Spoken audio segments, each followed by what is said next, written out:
Hi, I'm Sophia, a 19-year-old college student with a story that might just change the way you think about family. Growing up as an adopted child, I was surrounded by the warmth and love of my parents, who never made me feel anything less than their own. But there was always a chill in the air when it came to Grandma Margaret. At family gatherings, while laughter and conversation filled the room, a cold front seemed to settle wherever she was, especially near me. "So, Sophia, how's your little college adventure going?" Grandma Margaret would ask, her voice tinged with disapproval, as though going to college was a frivolous pursuit. "Oh, it's enlightening," I'd reply, trying to keep things civil, even though I knew she didn't approve of my major in social work, a field she thought was too charitable for someone as privileged as me. My parents, John and Mary, often tried to ease the tension. "Mom, Sophia's doing great. Aren't you proud of her?" my dad would say, attempting to bridge the gap between us. I suppose Grandma Margaret would mutter, sipping her tea and scanning the room for a more suitable conversation partner. As my 18th birthday approached, I secretly hoped things with Grandma might change. We sent her an invite to my birthday dinner, despite her usual frosty demeanor. "Maybe this year will be different," I mused to my best friend, Lily, over the phone. "Maybe she'll see that I'm more than just the adopted granddaughter." Lily, ever the optimist, encouraged me, saying, "You're better than you think, Sophia. Maybe she'll finally see that too." On the night of the party, I carefully chose a blue dress my mom said brought out my highs, hoping it might soften Margaret's usual scrutiny. As guests arrived, laughter filled our home until Margaret walked in. Her eyes swept over me with the same cold indifference. "Happy birthday, Sophia. You look mature," she said without warmth. "Thank you, Grandma. I'm glad you could come," I replied, my smile feeling forced. The dinner went on as usual, with polite conversation and simmering tension. But halfway through the evening, just as I was about to cut the cake, the doorbell rang. I offered to get it, my heart pounding for reasons I couldn't explain. When I opened the door, I found myself staring at a woman who looked oddly familiar, her features echoing my own. "Sophia, I'm Evelyn," she said, her voice trembling. "I'm your birth mother. I had got a call from Margaret. She told me you wanted to reconnect, that you needed to know your real family because you felt out of place." The knife I was holding slipped from my hand, clattering against the plate. Behind me, the chatter in the room fell silent. "Is this true, Sophia? Are you unhappy here?" Evelyn asked, her eyes searching mine for answers I didn't have. "No, that's not true at all," I stammered, feeling trapped. I turned to look at Margaret, her expression unreadable. This was the storm I hadn't seen coming, one brewing from within the very walls I thought were safe. Margaret had orchestrated this. The festive atmosphere of my birthday shattered in an instant, leaving me in the eye of a betrayal that would change the meaning of family for me forever. "Margaret told me you were unhappy, that you felt out of place in your adoptive family," Evelyn continued, her voice breaking. "She said you wanted to meet me to connect with your roots." "That's not true," I said, my voice cracking. I don't know why Margaret would say that. My eyes darted to my grandma, pleading for an explanation. My father stepped forward, his face filled with confusion and anger. "Why would you do this, Mom?" he asked. My mother, her voice a mixture of disbelief and hurt, demanded, "What are you trying to accomplish, Margaret?" "She deserves to know where she comes from," Margaret snapped. "She has a right to know her real family, not just the one that's been playing pretend." "Grandma, how could you?" I choked out, the hurt evident in my voice. "They're not pretending. They are my family. Sophia is our daughter, Margaret. How dare you undermine that?" My dad's voice rose, his usual calm replaced by fury. Margaret, seemingly taken aback by the outcry, mumbled, "I thought I was doing the right thing. She has a right to know her blood." "Blood isn't the only thing that makes a family, Margaret. You've crossed the line," my mom said, her disappointment palpable. Turning to Evelyn, I tried to offer some reassurance. "I'm sorry you were dragged into this under false pretenses," I said softly, hoping to mend at least one part of the damage Margaret had caused. "I just wanted to meet the daughter I couldn't raise." Margaret made it sound like you wanted the same.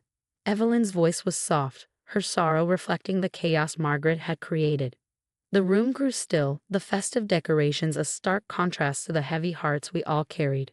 I glanced around at my family, my real family, and felt a renewed sense of belonging, despite Margaret's attempts to fracture it. "Let's talk, Evelyn. Not because of what Margaret did, but despite it." I want you to know the family that raised me, the family I love. My words, offered as a bridge between my past and present, hung in the air, a tentative offer of reconciliation amidst the ruins of the evening. Thank you, Sophia. I like that, Evelyn responded, her acceptance the first step toward healing, a glimmer of hope on a night marred by unexpected revelations. Why would you do something like this, Margaret? What were you thinking? My father's voice was stern, demanding answers in the wake of the ruined celebration. I thought it was helping, Margaret replied, her tone defiant. I thought she needed to reconnect with where she came from, to understand that she wasn't really one of us.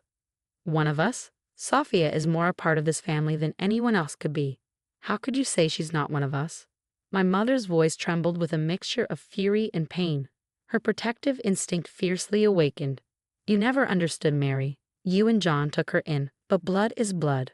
I thought she should know her own kind, Margaret replied, her old-fashioned beliefs clashing with the values we held dear. Her own kind? We are her kind, Margaret. We are her family. John's voice, usually so calm, broke under the weight of the betrayal. Mom, Dad, I love you. You raised me, you cared for me. Margaret, why can't you see that? Why can't you accept that I am happy? That this is my real family? My voice interrupted the rising argument, a plea for understanding amidst the chaos. Sophia, I thought I was doing the right thing. Maybe I was wrong. For the first time, Margaret's voice softened, a crack in her defiance finally appearing. You've caused so much pain tonight, Margaret. How do we move forward from here? My mother's question lingered, the uncertainty heavy in the room. We start by acknowledging that Sophia's place in this family is not up for debate. She is our daughter. That's final. If you can't accept that, Margaret, I don't know how you can be part of our lives. My father's ultimatum was clear, the boundaries set. Sophia, I'm sorry. I don't know if you can forgive me, but I am sorry. Margaret's apology was hesitant, her pride battling with the realization of the hurt she had caused. I appreciate your apology, Grandma, but it's going to take time. A lot of time, I responded, the wound too fresh, the betrayal too deep to simply move past. As Margaret left the room, the silence that followed was a relief, a chance to breathe. John and Mary wrapped their arms around me, their love a balm to the sting of the evening's revelations. We love you, Sophia. Nothing changes that, not now, not ever, my mother whispered, her reassurance a gentle echo in the chaos, a reminder of the unbreakable bond we shared. As we stood united, the challenges ahead seemed daunting but not insurmountable. With the love and support of my parents, I knew we could face anything, even the deepest family rifts. Weeks later, I sat across from my therapist, the room quiet except for the soft ticking of the clock. It's just so hard to understand why she did it. Margaret wanted to send me back to a place I haven't belonged in years, I said, my voice tinged with the lingering hurt. Sophia, it's important to process these feelings. What she did was not a reflection of your worth, but of her own struggles with acceptance, my therapist gently explained, her words steady amidst my turmoil. I know, but it still hurts. My parents have been incredible, reassuring me every day that I'm loved, that I belong. I replied, grateful for their unwavering support. Those therapy sessions became a lifeline, helping me rebuild trust in the family that had always been my home. Meanwhile, Margaret's situation took a tragic turn. Her health began to decline rapidly, a cruel irony as she found herself needing the very family she had once tried to tear apart. One afternoon, my mother called me into the living room. Margaret was there, looking frail and diminished. Sophia, I need help. I am sorry for everything. Her voice was weak, her eyes pleading. Margaret, this is hard for me, but I can't ignore someone in need. Not even you. Despite everything, I felt a stir of compassion. We were still family, even if the bonds were frayed. Thank you, Sophia. I don't expect forgiveness, but I'm grateful for your help, Margaret admitted, her reliance on us evident in her tone. In the weeks that followed, I found myself accompanying Mary to Margaret's doctor visits, supporting her through appointments. In the quiet, sterile hospital corridors, I saw a side of Margaret I'd never known. I was wrong, Sophia, she confessed one afternoon during a long wait. Your parents, they're good people. And you truly are their daughter. Her voice was barely a whisper, but the sincerity was undeniable. It's been a long journey, Grandma. It'll take time to heal, I said, my own walls cautiously coming down. Time? Yes. I hope there's enough of it left for me to make things right, she mused, her words tinged with regret. My therapy sessions continue to be a safe space for reflection. You're navigating this with great maturity, Sophia.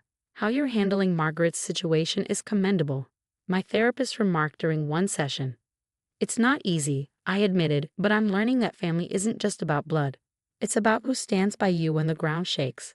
My understanding of family was deepening as Margaret leaned on us more, and our household shifted. From the ashes of betrayal, new bridges were being built, slowly, painstakingly. In the quiet of Margaret's room, the steady beep of the monitor reminded us of life's fragility. Her breathing was labored, her health fading faster than we'd expected. Despite the pain she had caused, I found myself holding her frail hand in mine. You've been so kind to me, Sophia. After everything I've done, she murmured one afternoon, her voice stripped of its former sternness.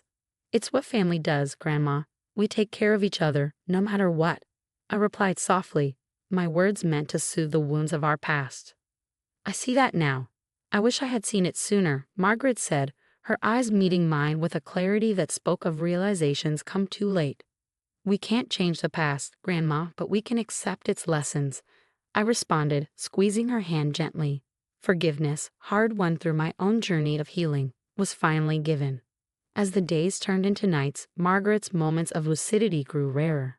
But in those moments, she spoke of gratitude, regret, and the understanding she had gained at the end of her life. When the end came, it was peaceful. Margaret passed away with my parents and me by her side.